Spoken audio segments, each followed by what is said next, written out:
Good morning everyone. कैसे हैं आप सभी? उम्मीद करता हूँ सभी बहुत अच्छे होंगे।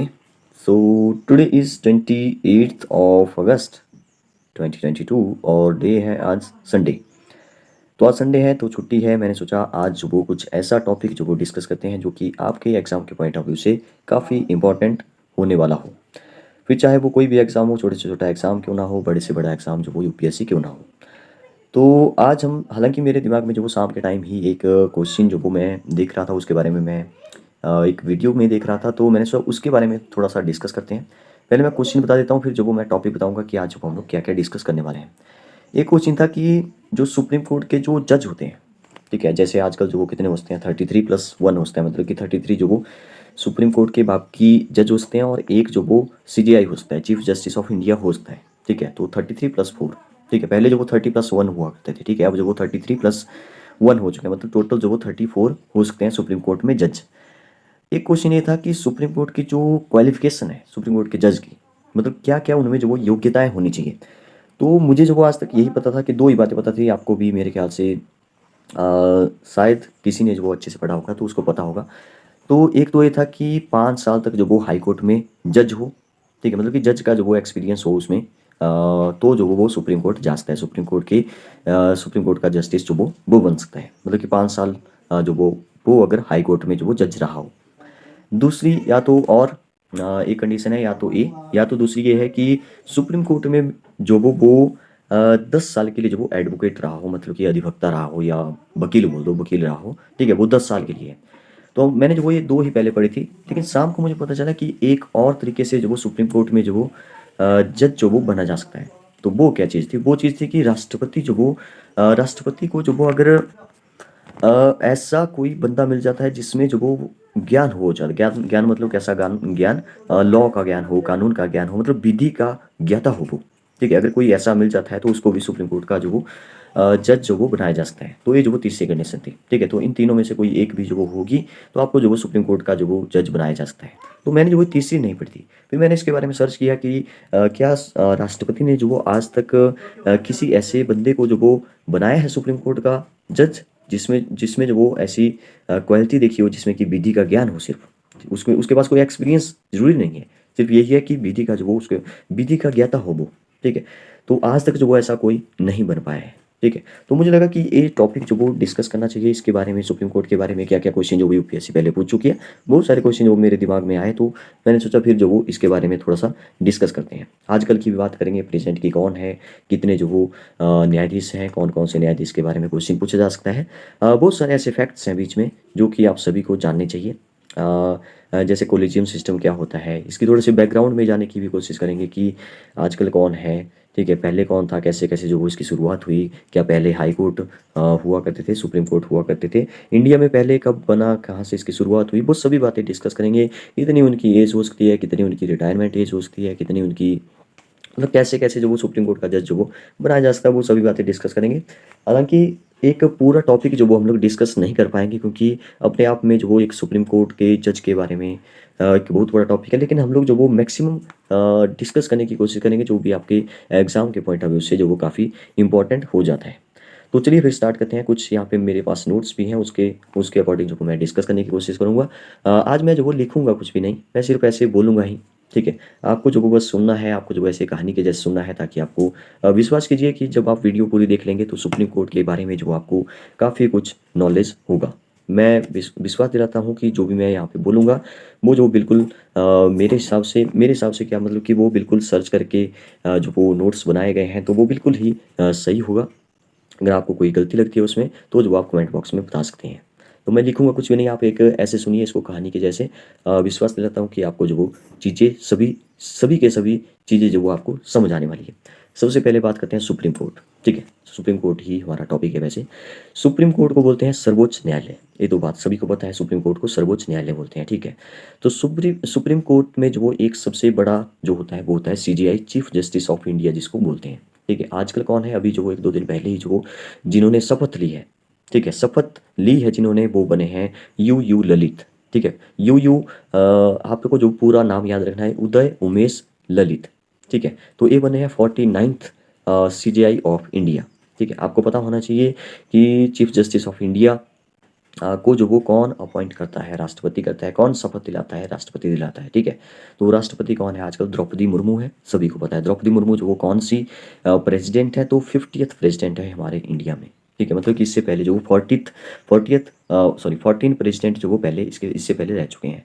और अभी जो वो नए जो उपराष्ट्रपति बने हैं, वो जो वो उपराष्ट्रपति बने हैं जगदीप धनखड़। ठीक है, जगदीप धनखड़ जो वो 14वें उपराष्ट्रपति बने हैं। मतलब कि इनसे पहले जो वो जैसे वेंकैया नायडू थे, तो वो जो वो 13वें उपराष्ट्रपति थे। और आपको पता होना चाहिए कि जो उपराष्ट्रपति होता है वो जो वो हमारे राज्यसभा का भी जो वो स्पीकर होता है, अध्यक्ष होता है। तो राज्यसभा का स्पीकर भी कौन बन गया अब?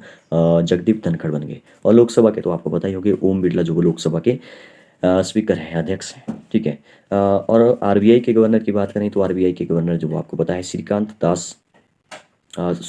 नहीं, शक्तिकांत दास जो वो हमारे आरबीआई के गवर्नर है, जो कि 25वें गवर्नर है इंडिया में।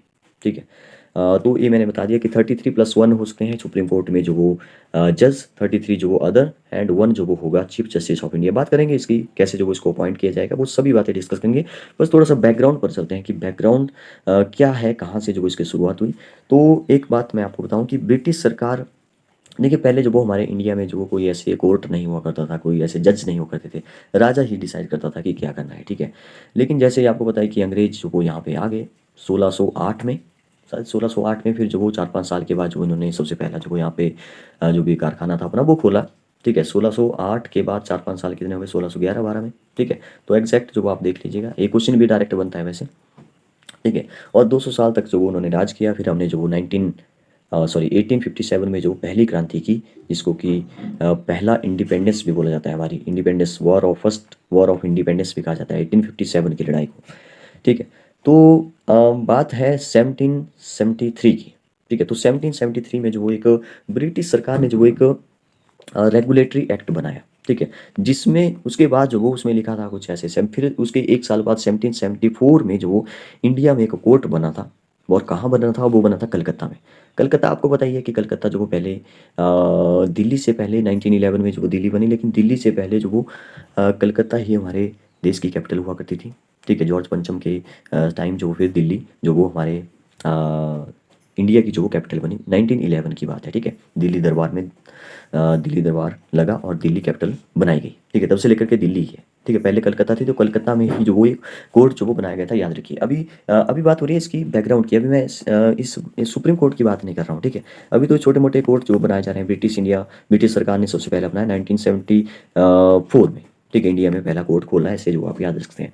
इसके बाद जो 1935 में जो वो एक अधिनियम आया हमारे आज़ादी से जो वो कितने साल पहले, 15-17 साल पहले। ठीक है, 1935 में जो वो एक अधिनियम आया।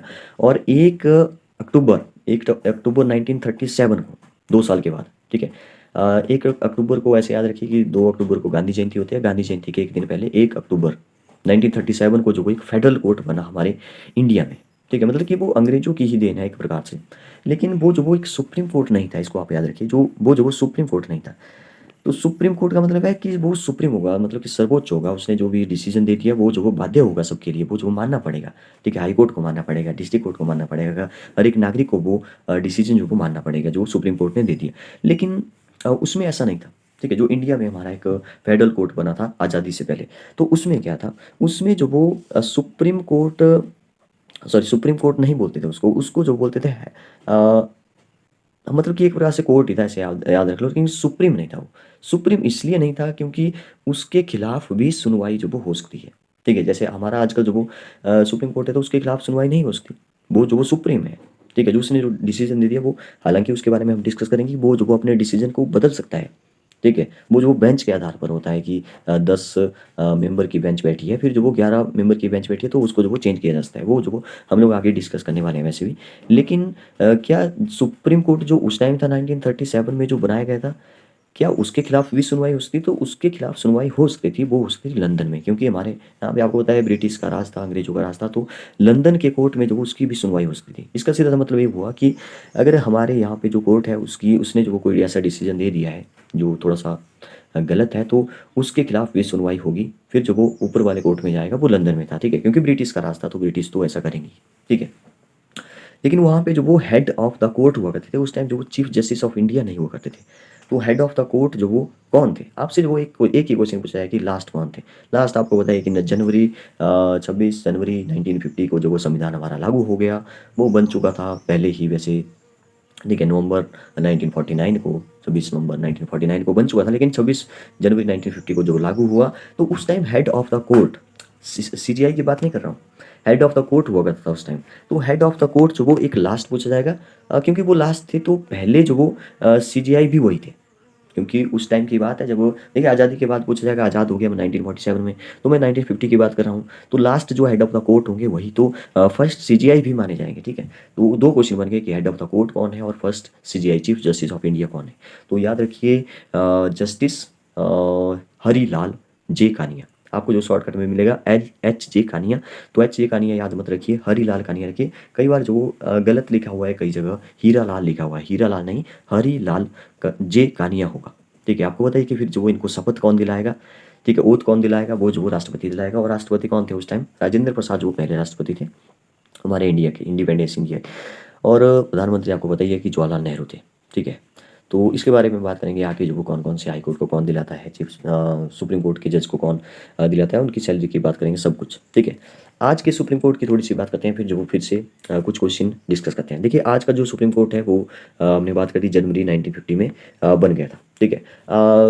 अगर हम थोड़े से इनकी बात करें कि कौन कौन से जो वो चीफ जस्टिस ऑफ इंडिया है, जैसे आजकल जो हमने बात की कि जस्टिस यू ललित, तो उनसे पहले कौन थे। तो देखिए ये जो वो 49 थे नंबर, आपको याद रखना है, डायरेक्ट क्वेश्चन बन जाता है पेपर में कि 49 नंबर के यू ललित बने हैं एक दो दिन पहले ही। अभी जो वो आज वो देखिए 28 अगस्त है, तो शायद कल का ही दिन था, उन्होंने जो वो शपथ ली है, ठीक है। तो उससे पहले जो वो कौन थे, तो 48 नंबर के थे NV रमन, ठीक है। NV रमन को जो आपने याद रखना है, 48th। और उससे पहले थे 47 नंबर के शरद अरविंद बोबड़े, ठीक है, 47 नंबर के। और 46 नंबर के थे रंजन गोगोई, ठीक है, रंजन गोगोई, ठीक है। उनके बारे में जो वो ज़्यादा डिस्कस नहीं करेंगे, लेकिन क्योंकि वीडियो जो काफ़ी लंबा हो जाएगा। अब आप जो वो एक बात यहाँ पे देख रहे होंगे कि चीफ जस्टिस ऑफ इंडिया जो भी मुख्य न्यायाधीश हैं सुप्रीम कोर्ट के, वो उनका नंबर जो वो 49 तक पहुँच गया। और हमारे जो राष्ट्रपति है, जिनका कार्यकाल जो वो सिर्फ 5 साल का होता है, तो वो जो वो कितने बने हैं अभी तक, 15 बने हैं। तो ऐसा क्यों है, जबकि आज़ादी के बाद ही हम लोग काउंट कर रहे हैं।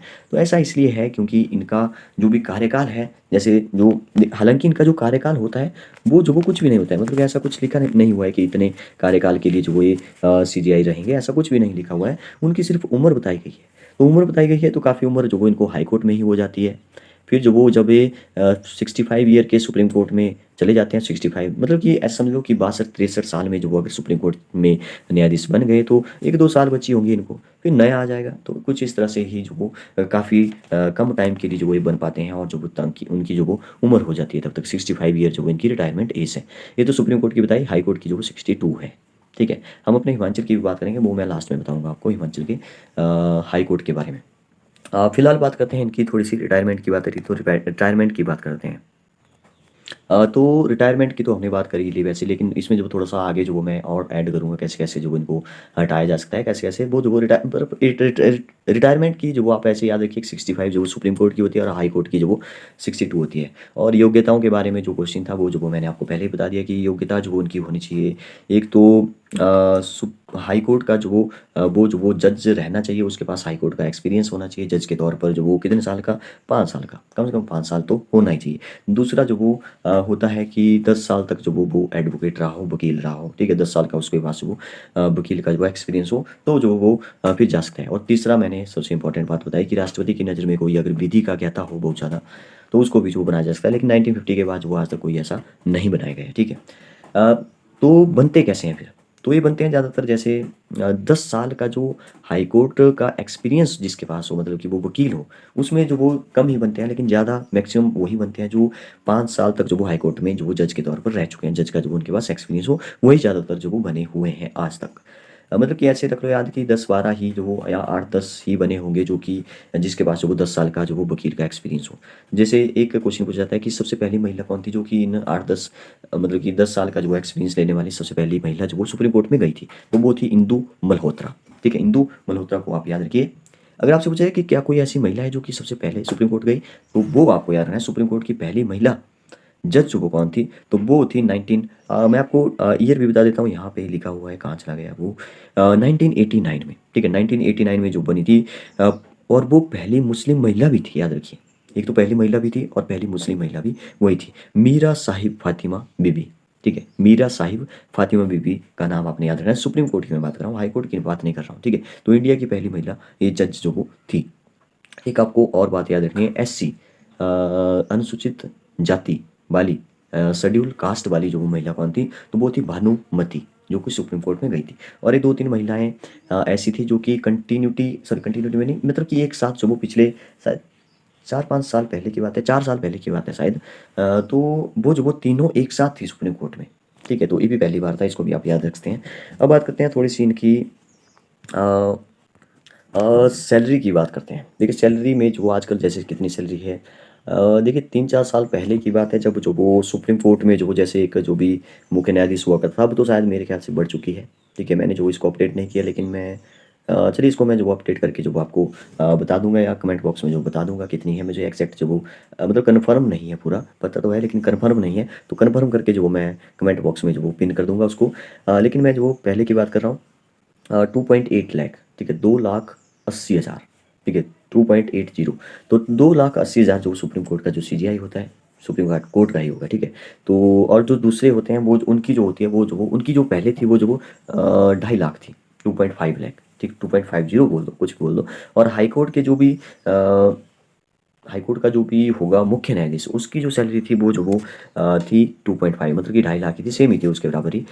लेकिन जो दूसरे थे, दूसरे कौन से जो बच गए, अच्छा देखिए, सुप्रीम कोर्ट में तो 1+33 मैंने बता दिया प्रेजेंट में, ठीक है, मतलब कि 34 टोटल उसके हैं। लेकिन हाई कोर्ट में ऐसा नहीं है, हाई कोर्ट जो वो अलग अलग स्टेट के जो वो अलग अलग नंबर होंगे, वो जो वो डिसाइड करता है राष्ट्रपति या गवर्नर जो भी है, मतलब कि वो जो वो पॉपुलेशन के अकॉर्डिंग जो वो उनकी जो वो ऐसे नंबरिंग, मतलब कि उनकी जो वो संख्या होती है नंबर में होती है, मतलब कि हर एक स्टेट में जो अलग अलग है। जैसे 25 जो वो मान लो हमारे इंडिया में जो वो टोटल हाई कोर्ट है, तो उनकी अलग अलग संख्या है, ठीक है। एक तो मुख्य न्यायाधीश होगा ही, लेकिन बाकी जो होंगे वो जो वो थोड़े से अलग अलग होंगे, ठीक है। तो उनकी सैलरी जो वो 2.25, मतलब कि 2.25 लाख जो वो उनकी सैलरी थी। अब जो वो मैं बोल रहा हूँ कि अब जो बढ़ चुकी है, तो मैं जो आपको कमेंट बॉक्स में जो पिन कर दूंगा कि कितनी है।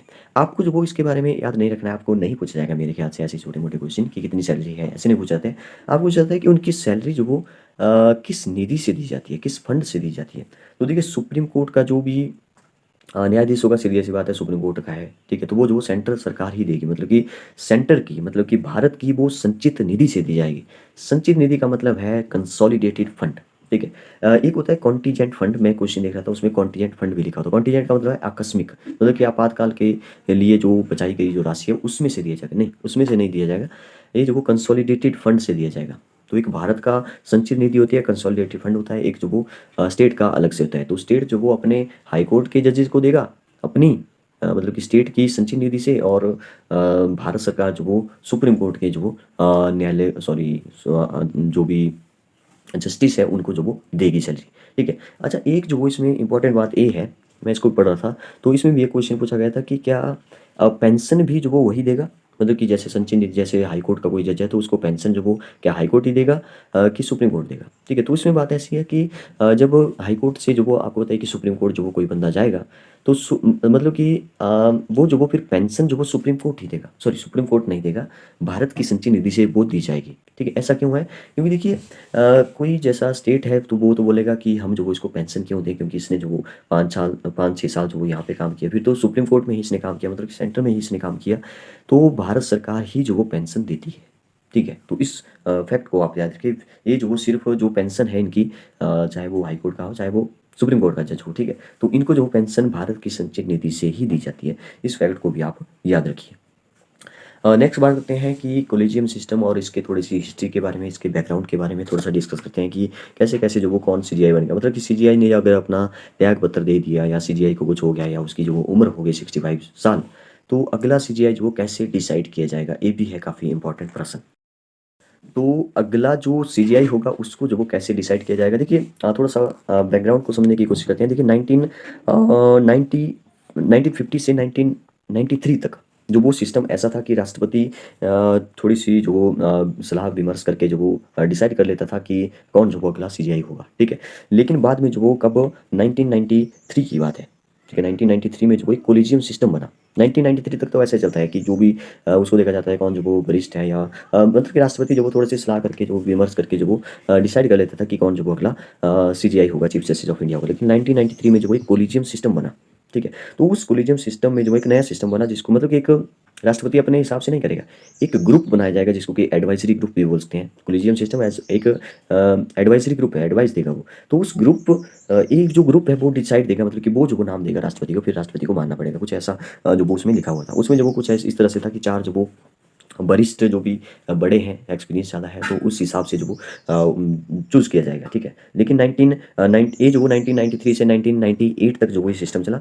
लेकिन 1998 में जो वो सीजीआई को सीजीआई मतलब ऐसे समझिए कि सीजीआई से जो वो पूछा गया एक क्वेश्चन था, एक क्वेश्चन मुझे याद आ रहा है बीच में कि जैसे क्या राष्ट्रपति, जैसे मैंने बोला कि चार जो वो कॉलेजियम सिस्टम ने डिसाइड कर दिया कि ये जो वो बंदा अब सीजीआई बनेगा, ठीक है। तो क्या राष्ट्रपति को जो मतलब नाम दे दिया राष्ट्रपति को, क्या राष्ट्रपति जो वो उस पर साइन कर लेगा, मतलब कि जो भी है तो राष्ट्रपति ने जो वो एक आपको बताया कि अ, हमारे संविधान में लिखा हुआ कि राष्ट्रपति जो वो हमारे चीफ जस्टिस ऑफ इंडिया से जो वो सलाह ले सकता है। तो राष्ट्रपति ने जो वो उस टाइम 1998 की बात है, तो राष्ट्रपति ने जो वो सलाह ली किससे, चीफ जस्टिस ऑफ इंडिया से, ठीक है। तो उसने पूछा कि क्या कोई जैसे कोई आया है कि इसको जो वो सुप्रीम कोर्ट का न्यायाधीश बनाना है, तो कोलिजियम सिस्टम ने तो नाम दे दिया, क्या मुझे जो वो मानना ही पड़ेगा, ठीक है। तो सीजीआई ने बोला था वहाँ पे मतलब कि एक मतलब कि एक ऐसे समझ लो कि वहाँ पे ऐसी बात कही गई कि आपको जो वो क्या करना है कि आप, क्योंकि सर्वोच्च है राष्ट्रपति, सर्वोच्च सबसे ऊपर है राष्ट्रपति, ठीक है।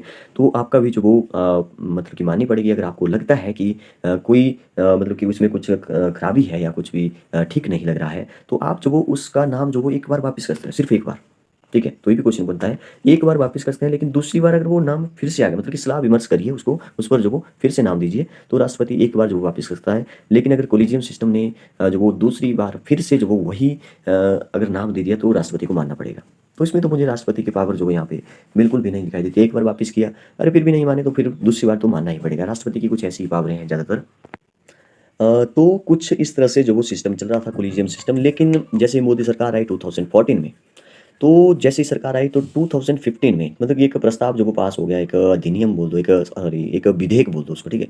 तो वो एक विधेयक जो वो पास किया, जिस जो किया मतलब कि जैसे सरकार बनी उसके बाद ही कर दिया, 3 अगस्त 2014 को, ठीक है। और 1 जनवरी 2015 को जो वो एक विधेयक विधेयक जो वो कानून बन गया, वो राष्ट्रपति के साइन हो गया, तो वो जो वो कानून बन गया, मतलब कि एक अमेंडमेंट हो गया, ठीक है, जिसको कि बोलते हैं 99th अमेंडमेंट, ठीक है। अब उसकी बात जो वो आपको जानना पड़ेगी, वो काफ़ी इंपॉर्टेंट है। तो उसमें जो वो एक सिस्टम था जो कि था एन जे ए सी। एन का मतलब था नेशनल, जे का मतलब था जुडिशरी, सॉरी जुडिकल, या क्या बोलेंगे इसको, जुडिशियल, ठीक है। जुडिशरी बोल दो, जुडिशियल, ठीक है। और ए का मतलब था अपॉइंटमेंट, क्योंकि अपॉइंटमेंट से रिलेटेड है तो कैसे कैसे अपॉइंटमेंट की जाएगी इनकी। तो और सी का मतलब था कमीशन। तो एक कमीशन जो वो उन्होंने पास किया, जिसमें कि ऐसा था कुछ कि मतलब कि सरकार के भी दो बंदे होंगे, एक तो लॉ मिनिस्टर होगा, मतलब कि ऐसे समझ लो कि सरकार का जो वो यहाँ पे जो न्यायाधीश हैं या जो सुप्रीम कोर्ट है उसका जो वो हावी हो सकता था आगे जा करके। तो सुप्रीम कोर्ट को जो पहले ही अकल आ रही है कि सुप्रीम कोर्ट पर जो वो अगर सरकार हावी होगी तो जो वो सरकार का ही राज चलेगा, ठीक है। उनके बीच में जो कई सारे वैसे भी पहले से डिस्प्यूट चलते आ रहे हैं। तो सुप्रीम कोर्ट ने जो वो फिर एक केस उठाया, ठीक है। आपको पता है कि स्वर्ण भारती के बारे में भी अगर हम थोड़ा सा डिस्कस कर पाएंगे आगे तो थोड़ा सा कर लेंगे। सुप्रीम कोर्ट ने जो एक केस उठाया, मतलब कि वो जो वो गवर्नमेंट ऑफ इंडिया के अगेंस्ट था। तो उसके बाद जो फिर ये जो एनजैक था, नेशनल जुडिशियल अपॉइंटमेंट कमीशन था, ये जो वो फिर खत्म हो गया, ठीक है। उसके बाद एक नया जो अभी तक चल रहा है, ये जो वो कैसा क्या है, मतलब कि ये जो सुप्रीम कोर्ट और हाई कोर्ट के जज की नियुक्ति से रिलेटेड है। मतलब कि फिर जो वो एक नया सिस्टम चला जो अभी तक है, एम ओ पी, मोप, ठीक है। ये था मेमोरेंडम ऑफ प्रोसीजर, ठीक है।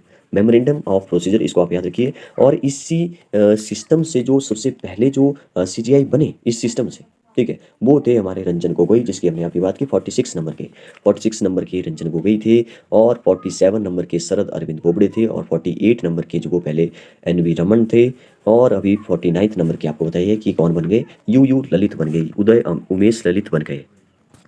तो अब नेक्स्ट अपने टॉपिक पर आते हैं कि एक क्वेश्चन आपसे पूछ सकता है कि क्या आप भी सुप्रीम कोर्ट में जो सबसे पहला केस जो वो दर्ज कर सकते हैं। मतलब आपको कुछ हुआ है तो सुप्रीम कोर्ट जा सकते हैं। इसको बोलते हैं इनिशियल ज्यूरिडिक्शन। जुडिक्शन, ठीक है। इनिशियल जुडिक्शन का मतलब है कि आप मतलब कि कोई भी आपने मामला अगर दर्ज करवाया कोर्ट में, तो क्या आप सुप्रीम कोर्ट में डायरेक्ट जा सकते हैं, या पहले जो वो जैसे डिस्ट्रिक्ट कोर्ट था डिस्ट्रिक्ट कोर्ट जाएंगे, फिर जो वो अगर डिस्ट्रिक्ट कोर्ट में नहीं हो पाए तो हाई कोर्ट जो वो फैसला जाएगा, फिर हाई कोर्ट में नहीं हो पाए तो सुप्रीम कोर्ट जाएगा, ठीक है। तो ऐसा जो वो आमतौर पर होता है। लेकिन जो वो हमारे संविधान में लिखा हुआ है कि संविधानिकता से जुड़ा हुआ कोई मुद्दा हो तो जो आप सुप्रीम कोर्ट में जो वो जा सकते हैं। इनिशियल जुडिक्शन इसको होते हैं। इनिशियल का मतलब है सबसे पहले सीधे जाएंगे, मतलब कि पहले जो वो हाई कोर्ट नहीं गए या डिस्ट्रिक्ट कोर्ट नहीं गए, सीधे ही सुप्रीम कोर्ट में जो आपका मामला चला गया, ठीक है। वैसे आप बोलेंगे कि एक तो हमारे आर्टिकल 32 में भी लिखा हुआ है कि आप हमारे अगर मूल अधिकारों का हनन हो तो आप जो वो सुप्रीम कोर्ट जा सकते हैं। लेकिन ऐसा नहीं है, आपको जो वो पहले हाई कोर्ट जाना पड़ता है। मतलब कि हाई कोर्ट जाओ पहले, फिर उसके बाद जो वो आपका जो वो अगर कोई मुद्दा जो वो ऐसा लगे कि वो जो वो सुप्रीम कोर्ट जाने लायक हो तो वो जो वो सुप्रीम कोर्ट फिर जाएगा। एक जो वो आपको याद रखनी है कि जब वो दो स्टेट के बीच में डिस्प्यूट हो, जैसे मान लो कर्नाटका है या कोई और स्टेट है, जैसे मान लो हिमाचल और पंजाब है, हिमाचल और पंजाब के बीच में जो वो मान लो पानी का जो वो कुछ डिस्प्यूट है, पानी के ऊपर जो विवाद है, तो वो जो वो फिर हाई कोर्ट में नहीं जाएगा मामला, क्योंकि वो जो वो स्टेट के बीच का मामला हो गया, ठीक है। दो स्टेट के बीच में अगर एक के हाई कोर्ट में जाएगा तो वो तो अपने मतलब कि दूसरे के अगेंस्ट में ही देगा, ठीक है, अपने इसमें ही देगा, ठीक है, फैसला। तो वो जो वो फिर सुप्रीम कोर्ट में ही जाएगा। तो कुछ ऐसी बातें जो वो आपको पूछी जा सकती है तो वो सुप्रीम कोर्ट जाएगा। अच्छा, डिसाइड कौन करता है कि कौन सा फैसला कहाँ जाएगा, सुप्रीम कोर्ट जाएगा सीधा कि सुप्रीम कोर्ट जा सकता है मामला, तो वो जो वो डिसाइड करता है CGI he, chief justice of India he, you Lalit he decide करेंगे अब जो कि मामला जो वो कहाँ जाएगा, सुप्रीम कोर्ट जाएगा। अब बात करते हैं थोड़ी सी कि सुप्रीम कोर्ट ने जो डिसीजन लिया, इसके बारे में पहले वैसे मैं बात कर चुका हूँ। सुप्रीम कोर्ट ने जो भी डिसीजन लिया वो जो वो सबके लिए बाध्य होगा। हाँ, वो जो वो सबके लिए बाध्य होगा। लेकिन एक इंपॉर्टेंट बात है इसमें कि सुप्रीम कोर्ट के जो जज हैं वो जो वो मतलब कि जैसे सुप्रीम कोर्ट ने जो एक फैसला दे दिया कि इसको जो वो जेल में डाल दो 5 साल के लिए, ठीक है। तो सुप्रीम कोर्ट को लगा कि यार ये तो गलत हो गया, थोड़ा सा गलत फैसला सुना दिया, तो वो अपने फैसले को चेंज कर सकता है। अब आप बोलेंगे कि अगर किसी को फांसी दे दी तो फांसी तो हो गई, अब कैसे क्या किया जाए, ठीक है, वो जो वो चेंज कैसे करेंगे, फांसी फांसी दे दी तो फिर से उसको जिंदा तो नहीं कर सकते। तो इसमें ऐसा कुछ सिस्टम है कि जैसे बेंचेस का सिस्टम है। जैसे मान लो 3 जज की बेंच ने जो कुछ फैसला सुना है, तो अगली बार जो भी फैसला होगा वो 3 जज की बेंच जो वो उसको नहीं नकार सकती, ठीक है। वो जो वो 4 बेंच की होनी चाहिए, मतलब कि बेंच जो वो बड़ी होनी चाहिए फिर, ठीक है। तो अब तक जो वो आपको बताइए कि 13 जज की बेंच जो वो बैठी थी जब जो वो केशवानंद भारती का मामला जो वो आया था, तो तभी जो वो केशवानंद भारती का मामला जो वो इतना इंपॉर्टेंट हो जाता है। और उसमें जो वो 7 और 6 से जो वो फैसला सुनाया गया था, मतलब कि 7 वोट एक साइड थे और 6 वोट एक साइड, एक वोट से जो वो फैसला सुनाया गया था, ठीक है। तो उस पर भी हम लोग ज़्यादा डिस्कस नहीं करेंगे, हालांकि उस पर जो हम लोग पहले डिस्कस कर चुके हैं कई बार, ठीक है। अब बात करते हैं थोड़े से कि रिमूवल, लास्ट बात करते हैं क्योंकि वीडियो काफ़ी लंबा हो गया है वैसे तो, ठीक है। अब ऐसा होता है कि अपलोड करने में थोड़ी सी प्रॉब्लम हो जाती है, क्योंकि आज वो मैं वीडियो भी कुछ इस तरह से बना रहा हूँ कि रिकॉर्डिंग हो रही है सीधे डायरेक्ट मोबाइल से कम मैं बोलता हूँ कि ये जो वो वीडियो बनने वाली है 5-6 GB की, और 5-6 GB जो वो काफ़ी ज़्यादा होता है। इसलिए अगर आपको वीडियो अच्छी लगती है तो लाइक किया करिए। मैं ऐसा नहीं बोल रहा हूँ कि सब्सक्राइब करिए, शेयर करिए, कुछ भी मत करिए, आप सिर्फ लाइक करिए। अब लाइक करने से ऐसा होता है कि जो यूट्यूब का जो एल्गोरिदम होता है, ठीक है, जो भी है उसका सिस्टम जो भी है कि वायरल करनी है वीडियो, तो वो जो वो लाइक ज़्यादा देखता है या सब्सक्राइब होंगे तो वो तो चलो नोटिफिकेशन जाएगी ही, लेकिन जितने ज़्यादा लाइक होंगे, जितनी ज़्यादा देर तक देखा होगा बंदों ने, उस हिसाब से वो डिसाइड होता है कि कितनी वायरल होगी वीडियो। तो मैं बोलता हूँ सिर्फ लाइक करिए अगर आपको वीडियो अच्छी लगती है, कोई वीडियो अच्छी लगती है। यूट्यूब पर बहुत सारे ऐसे टीचर हैं जो कि पढ़ाते रहते हैं, कुछ ना कुछ टाइम लगता है तो कुछ ना कुछ करते रहते हैं, तो आपको बहुत कुछ जानने को मिलता है, ठीक है। तो नेक्स्ट टॉपिक पर आते हैं। लास्ट टॉपिक है हमारा कि रिमूवल ऑफ सुप्रीम कोर्ट का जो जज होता है उसको रिमूव कैसे किया जाए। लास्ट में हम रिमूव करने वाले हैं, ठीक है। तो बात करते हैं, देखिए इसको जो बोलते हैं इम्पीचमेंट। वैसे तो एक क्वेश्चन मैंने देखा यूपीएससी में, उसमें इम्पीचमेंट ही लिखा गया था, या एक क्वेश्चन और देखा था मैंने, शायद एंट्रेंस एग्जाम था कोई, उसमें जो वो इम्पीचमेंट शब्द लिखा गया था। हालांकि संविधान में हमारे जो वो इम्पीचमेंट जो शब्द है, इम्पीचमेंट का मतलब होता है महाभियोग। तो महाभियोग जो शब्द है, इम्पीचमेंट जो शब्द है, वो जो राष्ट्रपति के लिए ही है वैसे, लेकिन अब जो वो सुप्रीम कोर्ट के जो जज हैं उनको हटाने के लिए भी यूज़ होने लगा है, ठीक है। पर याद रखिए ये जो वो मतलब कि इनको जो वो अगर इम्पीचमेंट नहीं बोलेंगे, फिर इनको जो वो रिमूवल ही बोला जाएगा, रिमूव करना है, ठीक है। इम्पीचमेंट मत बोलिए, ठीक है। मतलब कि ये जो वो सुप्रीम कोर्ट के लिए ही चलेगा, ठीक है, ओके। तो इसको देखिए उसको कैसे हटाया जाएगा, तो आपको जो क्वेश्चन पूछा जाएगा कि उसमें लिखा होगा कि राष्ट्रपति हटा सकता है। देखिए राष्ट्रपति जो वो हटा सकता है, लेकिन राष्ट्रपति जो वो कैसे हटाता है वो जो वो आपको बताना चाहिए। देखिए राष्ट्रपति तभी हटाएगा जब उसके पास लास्ट में जाएगा साइन होंगे बस राष्ट्रपति के, ठीक है। लेकिन उससे पहले का जो प्रोसेस है वो काफ़ी कठिन है। अगर ऐसे ही जो सुप्रीम कोर्ट के जज को हटाया जाए तब तो फिर काम नहीं चलेगा, ठीक है, तब जो लोकतंत्र कैसे रहेगा? तो फिर सरकार बोलेगी कि इसको हटा दो, ठीक है, अगर उनके पास पावर होती। तो इनको जो वो संसद के द्वारा हटाया जाता है राष्ट्रपति के लास्ट में, जो वो राष्ट्रपति हटाता है, राष्ट्रपति का ही नाम आएगा लास्ट में कि राष्ट्रपति हटाएगा इनको, राष्ट्रपति ही अपॉइंट कर रहा है, ठीक है, राष्ट्रपति हटा रहा है। लेकिन राष्ट्रपति जब अपॉइंट कर रहा है तो जो वो सलाह से कर रहा है किसी की, उसको मानना पड़ेगा, ठीक है। तो कुछ इस तरह से राष्ट्रपति के पास भी ज़्यादा पावर नहीं है, लेकिन नाम जो वो राष्ट्रपति का है देखिए। तो राष्ट्रपति जो वो संसद में जब बहुमत पास हो जाए, और बहुमत भी कितना, 2/3, और 2/3 काफ़ी ज़्यादा होता है। 2/3 का मतलब है कि 100 में से लगभग 66 या 67 कर दूंगा अप्रोक्सीमेट, 67 बंदे जो वो उसके साथ होने चाहिए, तभी जो वो उस बिल के साथ होने चाहिए, तभी जो उसको हटाया जा सकता है। तो राष्ट्रपति हटाएगा, लेकिन वो हटाएगा संसद के विशेष बहुमत के आधार पर वो हटाएगा, ठीक है। 2/3 का मतलब है 2/3 को मल्टीप्लाई करो 100 से, परसेंटेज में चेंज करना है फ्रैक्शन को, तो 100 से हम लोग जो मल्टीप्लाई कर लेते हैं। अगर आपको नहीं पता है तो मैं आपको बताऊं कि हम लोग जो वो डेली एक वीडियो जो वो मैं बनाता रहता हूँ, आजकल 10th क्लास की जो वो चली हुई है, जैसे एग्जाम आने वाले हैं टर्म 1 के, तो उनसे रिलेटेड जो वो एक्सपेक्टेड क्वेश्चन जो वो मैं डालता रहता हूँ बीच बीच में, या प्रीवियस ईयर के जो भी क्वेश्चन होते हैं उनको जो वो हम लोग डिस्कस करते रहते हैं इस चैनल पर। तो अगर आपको वीडियो देखनी है तो पीछे जाकर के आप देख सकते हैं, प्ले बनी हुई है, प्ले में प्रीवियस ईयर के क्वेश्चन बहुत सारे हमने डिस्कस किए हुए, आप जो वहाँ पे देख सकते हैं। हालांकि अभी भी बहुत सारे ऐसे क्वेश्चन हैं जो कि अब अभी तक हम डिस्कस नहीं कर पाए, लेकिन थोड़ा सा लास्ट में जो वो किसी और अगर कोई क्वेश्चन मेरे दिमाग में आए तो कुछ और जो वो बातें डिस्कस करेंगे सुप्रीम कोर्ट से, जो भी आपसे पूछा जा सकता है। अब बात करते हैं लास्ट में, मैंने बोलता कि हिमाचल प्रदेश के बारे में थोड़ा सा मैं बताऊंगा। तो हिमाचल प्रदेश में के जो भी अभी जो भी हिमाचल प्रदेश के तो हाई कोर्ट के होंगे, अब सुप्रीम कोर्ट हो गया, ठीक है। अब हाई कोर्ट की बात हो रही है, और हाई कोर्ट का जो अलग अलग सिस्टम होगा, हर एक स्टेट में जो अलग होगा, अलग संख्या होगी, ठीक है। तो हाई कोर्ट में जो भी हमारे हिमाचल की बात हो रही है, शिमला में हाई कोर्ट है हमारा, तो 27 नंबर के जो भी हाई कोर्ट के जो न्यायाधीश बने हैं, ठीक है, चीफ जस्टिस बने हैं, वो है अ, अमजद ए सैयद, ठीक है, या अमजद एहतसाम सैयद, ठीक है, वो बने हैं 27वें नंबर के, ठीक है। और अगर आपको याद रखनी है तो इससे जो पहले थे वो थे, अच्छा सॉरी, पहले नहीं, पहले की बात नहीं कर रहा हूँ वो, हाँ उससे पहले की भी याद रख लो। उससे पहले जो वो कौन थे, जस्टिस मोहम्मद रफ़ीक थे, ठीक है, यस रफ़ीक थे। तो रफ़ीक की उम्र जो वो, उनकी उम्र जो वो 62 होती है, क्योंकि हाई कोर्ट के जज की, ठीक है, लास्ट तो 62 उम्र हो गई थी। तो उसके बाद जो वो एक मतलब कि जैसे उम्र हो गई, लेकिन नया जो वो अभी नहीं चुना गया है, तो एक कार्यवाहक जो काम को करेगा, तो वो जो वो रखा गया था किसको, कार्यवाहक जो बनी थी जस्टिस, वो बनी थी जस्टिस सवीना, सब जस्टिस सवीना को आप याद रखिए, इनसे रिलेटेड क्वेश्चन बन चुका है अभी, ठीक है। तो नए बन गए हैं अब अमजद एहतसाम सैयद, ठीक है। और हिमाचल प्रदेश के मुख्य सचिव जो भी सेक्रेटरी है, चीफ सेक्रेटरी, उनके नाम जो वो आपको याद रखना है, राम सुभाग सिंह। और हमारे हिमाचल के गवर्नर है राजेंद्र विश्वनाथ आर्लेकर। और हमारे हिमाचल के सीएम का आपको पता ही है कि हमारे सीएम है श्री जयराम सिंह ठाकुर, जो कि हमारी मंडी से हैं, ठीक है। तो बहुत कुछ हमने डिस्कस किया। अगर आपको वीडियो अच्छी लगी हो तो लाइक करिए, सब्सक्राइब करिए, शेयर करिए, ठीक है। लास्ट में बोल देता हूँ कि सब्सक्राइब करिए, शेयर करिए। अगर आपको सब्सक्राइब शेयर नहीं करना है तो सिर्फ लाइक कर दीजिए। अगर आपको वीडियो अच्छी लगती है तो कमेंट बॉक्स में लिखा करिए। इससे अच्छा होता है कि कॉन्फिडेंस बढ़ता है, कॉन्फिडेंस बढ़ेगा तो और अच्छी अच्छी वीडियो जो वो मैं बनाने की कोशिश करूँगा। इससे ऐसा होता है कि देखिए, मैं तो इस हिसाब से इसलिए वीडियो बना देता हूँ क्योंकि मुझे भी चीज़ें जो वो याद रह जाती है, क्योंकि मैं जो शाम को पढ़ता हूँ उसके रिलेटेड जो मैं सुबह वीडियो बना देता हूँ, क्योंकि मुझे भी, क्योंकि रिपीट करना बहुत जरूरी है, रिकैप करना बहुत जरूरी है। इसलिए रिपीट होती है कोई चीज़ तो वो जो याद रह जाती है, ज़्यादा टाइम्स के लिए याद रहती है। मैं ऐसा नहीं बोलता हूँ कि हमेशा के लिए याद रहेगा, हमेशा के लिए तो मुझे भी, जैसे मैंने आज आपको जो भी बताया, मुझे भी हमेशा के लिए याद नहीं रहने वाला है। अगर मैं फिर से जो वो 2-3 बार जो वो, जैसे 5-6 दिन बाद फिर से डिस्कस करूँगा, 5-6 दिन बाद फिर से, तो जो वो हमेशा के लिए रह सकता है, ठीक है। लेकिन याद नहीं रहती है, इसलिए रिकैप करना जरूरी है। तो मैं रिकैप करने के लिए ही जो वो चीज़ों को यहाँ पे अपने सामने वीडियो के सामने जो वो आपके सामने बोलता हूँ, इससे मेरा भी फायदा है, आपका भी फायदा है, ठीक है। Okay, thank you and have a nice day.